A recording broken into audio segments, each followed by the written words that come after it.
Oh, listen. Did you just listen to that? Thanks, Mom. The mac and cheese is amazing. Today, with the help of this handy tool, I'm going to be making some mac and cheese. In this video, I'm going to show you what comes in the box, demo this for you, and give you my recipe for this mac and cheese.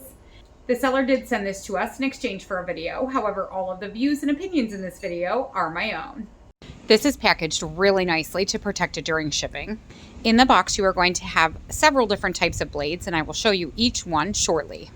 You'll also have the grater itself. Now, I did not find instructions in the box. Maybe that was just me, but I'm going to show you how this works. In order to remove the part that has the blades, you're going to hold the button down on the top, then twist and pull off.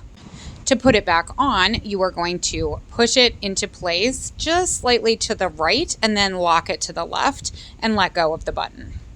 This center cylinder removes so that you can add whatever blade you are going to need for your recipe. There are different blades for vegetables. If you want a thinner slice for, maybe carrots for coleslaw, these are for thicker slices. Then you have for really thin slices, this would be maybe your coleslaw size.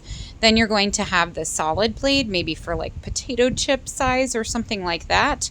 And then you'll obviously have the size to grate cheese.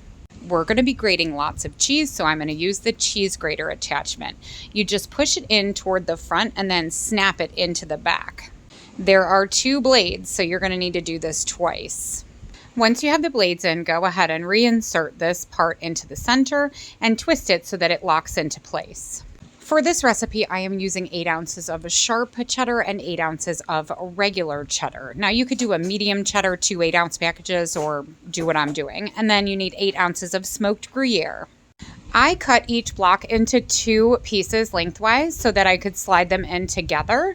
And this was much easier and much quicker than trying to put the entire block in as one piece. Just turn the machine on and then use the attachment that they provide to you to press it down in order to get the cheese to come out of the center. Well, that was fantastic. And look, it just comes right out. I've used the automatic or the manual one of these, and it's terrible because you can't actually it gets all stuck and gummed up in there. This is amazing. When you are done processing whatever food you're processing, you simply slide this part out so that you can take it over to the sink or throw it into the dishwasher to clean it. You're also going to remove this section here so that you can clean it because, as you can see, there is a residue from the cheese. Okay, back to the recipe. Preheat your oven to 325. Grab a stick of butter and a half a cup of flour, as well as your noodles, whichever ones you like. While you're boiling pasta water, go ahead and melt your stick of butter. Once it's melted, add your half a cup of flour and whisk it until it's nice and combined. You are going to cook this until it reaches the desired color. If you want more of a blonde mac and cheese, you're not going to cook it as long. Whereas if you want more of that regular mac and cheese color, a little darker, then you're going to cook it for a little bit longer because it'll toast the flour. When you're happy with the color and the consistency, go ahead and add about 2 cups of your milk and half mixture.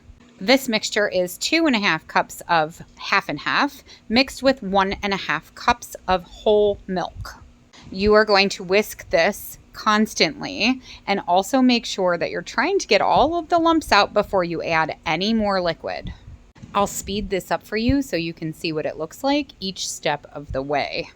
Once all the liquid is in, it's going to be fairly thin and you're going to want to cook it down until it thickens. While it's thickening, you are going to add your spices. This takes very few spices, so just add some fresh cracked ground pepper to taste. Then add some freshly ground salt to taste. I use pink Himalayan sea salt, and add some paprika. You can use smoked paprika or regular paprika. Me personally, I prefer just regular. Then, once it has thickened, you are going to add about 1/3 of your shredded cheese mixture in handfuls so that you don't overload it at first. You want to melt some cheese and then add a little bit more, melt a little bit more. You get the drift. At this point, you should have turned the heat off as well, so make sure you do that. Turn off the burner. Drain and add your pasta right to the pan with the sauce mixture that you've made, making sure that you fully coat all of the noodles. You're going to add about half of the noodle mixture into the bottom of your baking dish that will go into the oven. Then you're going to put about half of the cheese in the middle. Again, we've already used about a third of the cheese in the sauce, so half of what's left goes in the center. Then add the rest of your noodles and put the remaining cheese on the top. If you would like a little bit of crunch, you can also add some breadcrumbs. Next, pop it in your oven to get brown and bubbly. It has been 25 minutes in a 325-degree oven, and I'm going to turn on the broiler to get it nice and bubbly on top.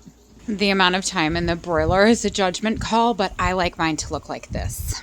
The broiler runs at 500 degrees, so please keep an eye on it. A very, very close eye. You can also add your own spices afterward, like Old Bay and oregano, and it makes it even better. If you're wondering what gave it that crunch, it was these and the broiler.